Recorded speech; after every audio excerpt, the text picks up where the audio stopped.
శ్రీమాత్రే నమః. జూన్ 14వ తేదీ అమావాస్య ఆదివారం.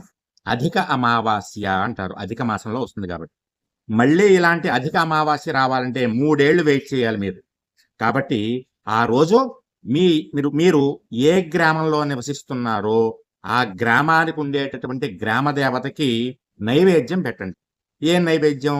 పంచభక్ష పరమాన్నాల నైవేద్యం, లేదా పులిహార నైవేద్యం, లేదా పొంగలి, లేదా పాయసం, లేదా బెల్లం ముక్క, లేదా కొబ్బరికాయ, ఏదో ఒకటి చక్కగా నైవేద్యం పెట్టండి. గ్రామ దేవతల అనుగ్రహం వల్ల ఇంటికి ఉన్నటువంటి పీడలు, మీకున్నటువంటి పీడలు, మీ ఇంట్లో వాళ్ళకు ఉన్నటువంటి పీడలు అన్నీ తొలగిపోతాయి. అలాగే ఆ రోజు పితృదేవతలని తలుచుకుని వాళ్ళ పేరు మీద స్వయం పాక దానము చేయడం వల్ల పితృదేవత అనుగ్రహం కలుగుతుంది. గుర్తుంచుకోండి, మళ్ళీ అధిక అమావాస్య రావాలంటే